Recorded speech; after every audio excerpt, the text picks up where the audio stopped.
Thank you. I still have no idea what I want to do. Let's all thank Kate. This is a wonderful event.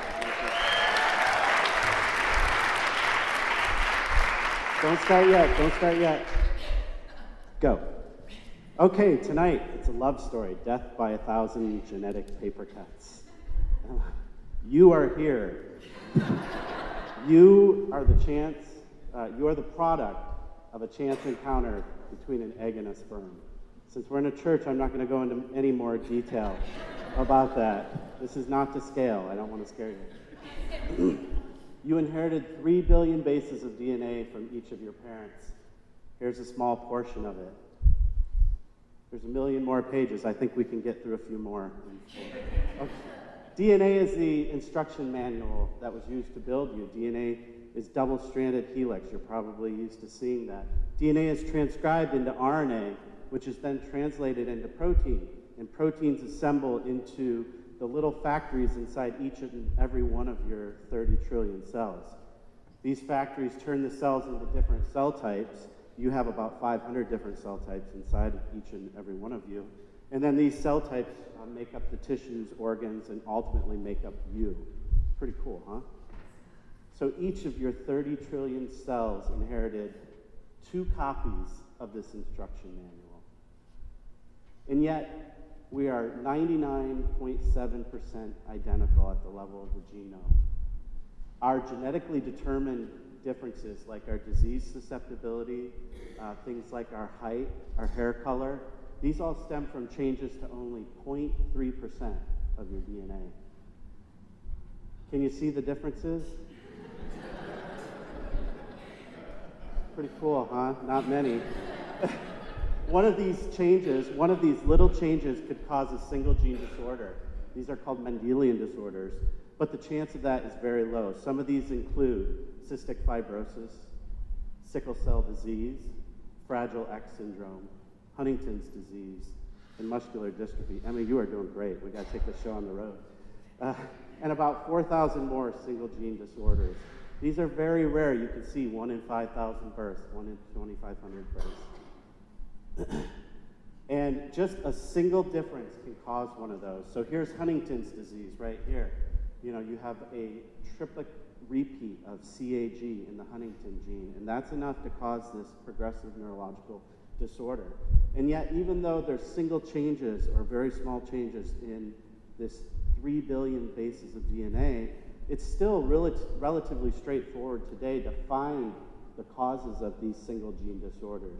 These are pretty easy for geneticists, especially since we can sequence all of your DNA now. In fact, I've taken samples of each of you, and I'm going to sequence it in the lab. But the truth is, these two right here, I don't know these two, but they're not likely to develop Huntington's disease. But sadly, one or both of them will likely get cancer or Alzheimer's disease or diabetes or heart disease at some point in their lifetime. And these common diseases are complex and polygenic, meaning they're brought on by many different genes, and small changes in many genes can have an effect and cause disease. In a single gene disorder, you have one gene, and it either makes you healthy, or if it's not working, it gives you disease.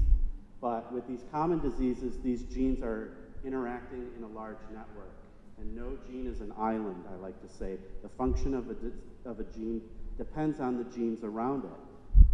And you know, it's very difficult to see what causes a healthy network state.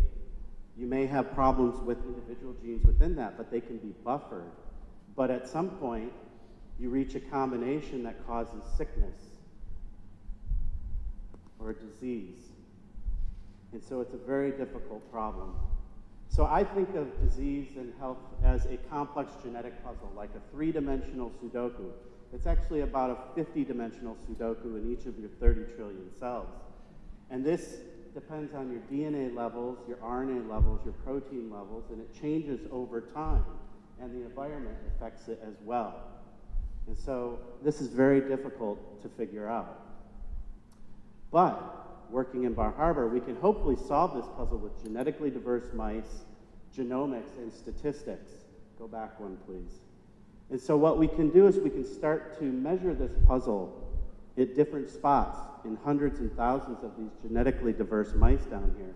And we can start to fill in, just like a Sudoku over time, with statistics. And we can start to understand what causes health and what causes disease. Thank you very much.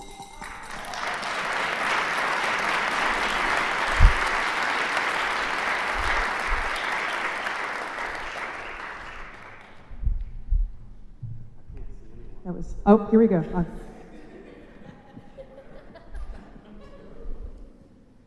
So I take it since you have to comb through so much data, you're not going through an Excel spreadsheet and trying to figure out what its patterns are, right? No. I'm just curious, when I hear big data, what tools have you found help you analyze this data pretty easily? Yeah, so when I came to Maine, I didn't know any computer programming. And I say at the age of 35, I spent a year learning a new language, and that was learning Python and R statistical programming language, and learning to send giant files out onto a high-performance cluster and then to a cloud. And it was a lot of beating my head against the wall because, you know, old dogs have a hard time learning new tricks. But after about a year and almost becoming an alcoholic, I'm kidding. Kidding. It was possible. So it's a lot of that. Don't drink. So does this also lead to like gene splicing, like to help create a healthy gene that you know is going haywire? Gene splicing is something that happens to RNA when DNA is transcribed. You can use splicing as a tool, for example. So in muscular dystrophy, this one gene tends to accumulate disease-causing mutations. And one of the ways they're trying to fix that is to just splice that gene around the mutated part. And so you make a pretty functional protein, you just lose that little bit that had the disease-causing mutation. So splicing is something we can add to our Sudoku. And I like saying Sudoku. I don't know why. Are you, I'm going to jump in, are you just figuring out which genes are causing the different diseases, or has that been done? And then, like, what are you doing with, it's been a really long day, I'm going to really try to get this. Are you trying to figure out, yeah, thank you. Are you trying to figure out how to do that? How maybe use CRISPR or something like that to change the gene, or? So that's the next step. So the specialty of these mice, they're all very genetically diverse.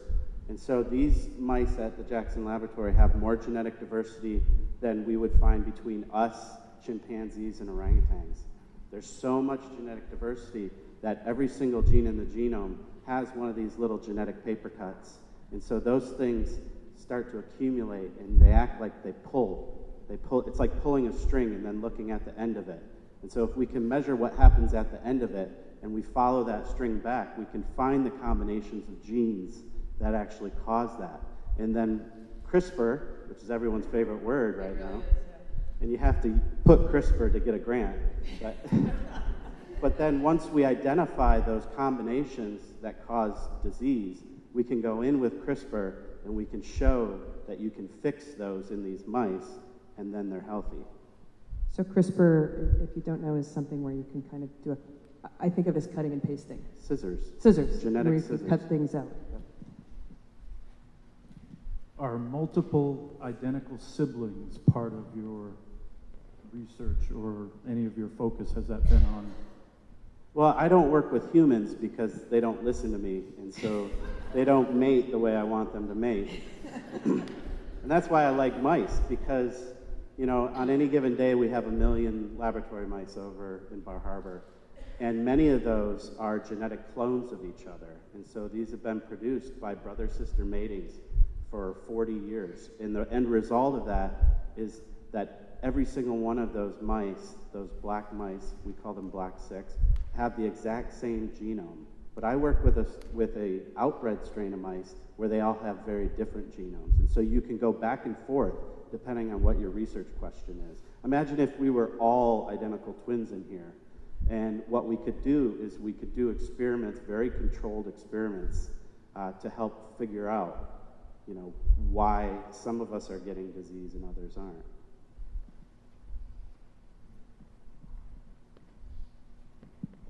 You mentioned environmental influences, and is that to both RNA and DNA? Would you comment on if you're looking at epigenetic questions at all?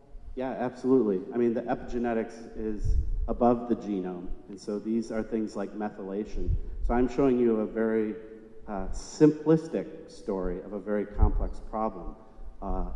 Epigenetics is methylation, things like that, that takes that 3 billion base pairs of DNA and makes it so some of it is accessible to become RNA and some of it is not.